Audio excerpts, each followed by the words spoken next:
knelt down, he had a prayer, and it ran a little bit like this in substance. He asked heaven to forgive him the mistakes of life.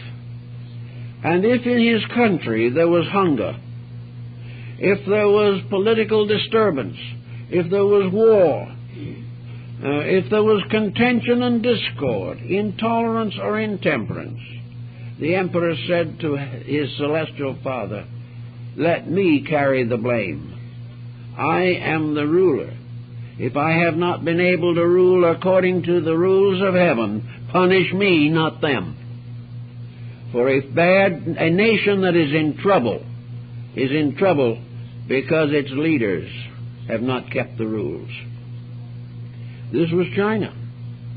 And while a lot of people today will not believe in Shang-Ti, imperial heaven, there are some practical aspects of that subject that might be given further consideration as to what constitutes the source of the responsibility for the tranquility and peace of a country.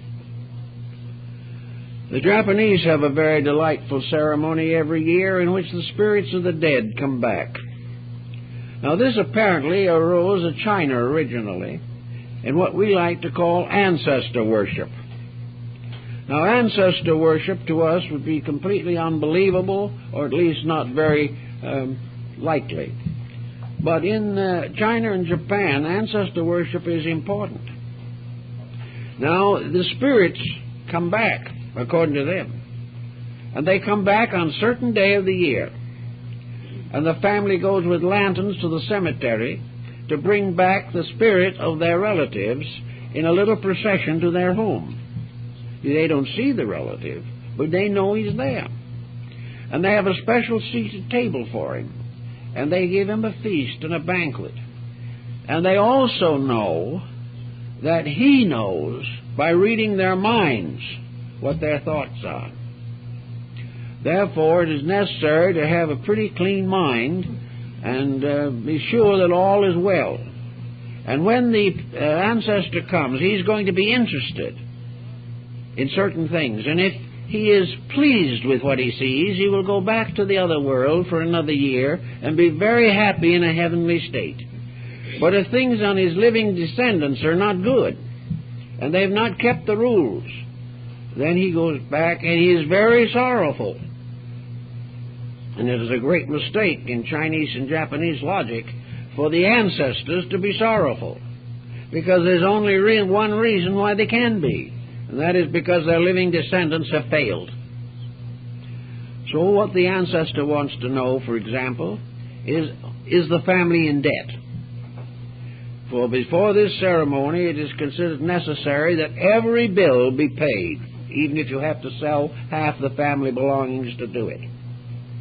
Also, that the spirit wants to know that the husband and wife are congenial, that they're happy together, that they're working together for a common good, that all the children are happy and well-fed and all have had proper religious training, and they're all obedient, and they're all glad of the family they belong to.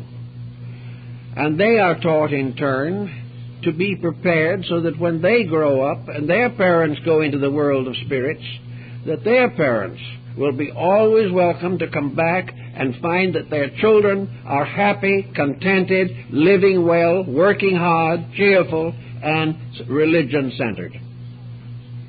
Now, you may not believe in them coming back, but the end product has certain advantages, and that is that it makes these people want to try harder than most of us to keep the values which we must all keep if we expect to get along. It is the result value of these beliefs that we've lost. If we had some other way of making those values, it would be different.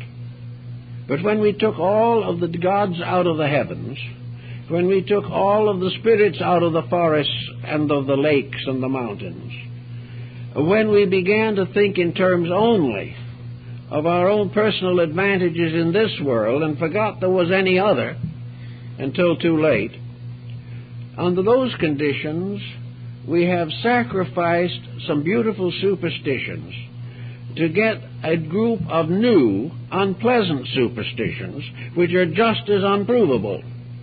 There is no way in which we can prove that there are not celestial beings.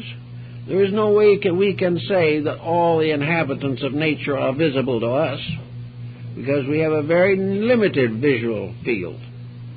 We would have to deny many experiences that we accept without question. And yet, in a mysterious way, we have lost the fantasy. We've lost the charm and beauty and wonder of the life of these older people. A life in which there was much more individual integrity, even though there were many times of great trouble. But out of this also came another thought that has supported a better way of life than we have at the moment. And that is that the ancients who had these beliefs actually had what they believed to be irrefutable evidence that these beliefs were true. They realized what we find out in a different way. But they realized even in their time that the individual who violently breaks the rules of life nearly always suffers. And probably always suffers, although perhaps sometimes we are not present to see the suffering. That those who have not love and beauty and truth in their hearts are sick. And they, in those days, found that all of the good things of life seemed to come to them from an invisible cause. They found that in sorrow and misery that they wanted to raise up their voices in prayer.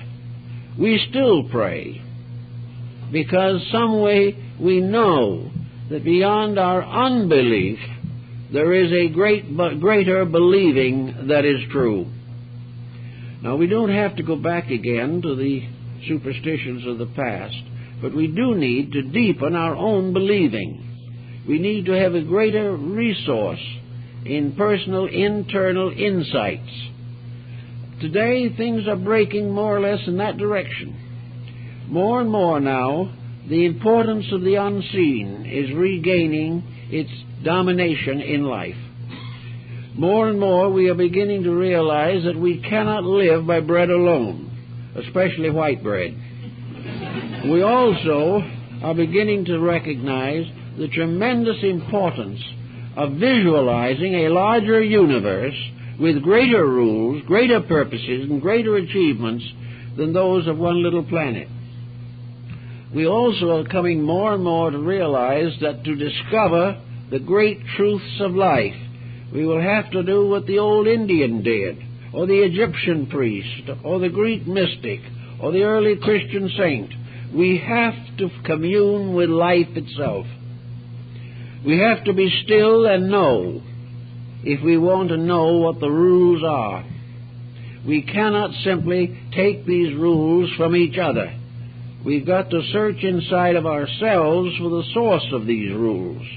We've got to make peace with our own inner lives, and we cannot do this without a recognition of a divine presence available to us at all times. So gradually there is a return of the mystics. There is a return of the belief in the sages and the saints of old. There is a greater need for the recognition that the processes of nature are not merely automatic.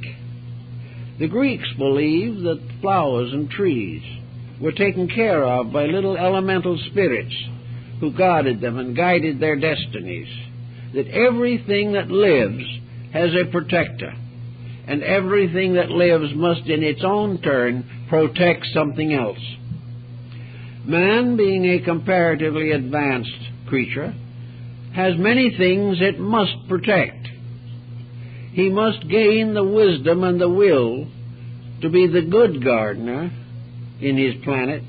He must also be the kindly guardian and custodian of other forms of life less than his own. At the same time that he is serving, he is then earning the right to enjoy an intercession of power greater than his own. His religion must be based upon service. As he serves others, so he is served. As he brings joy to the life about him, a greater power brings joy and contentment to him. Everywhere in life there seems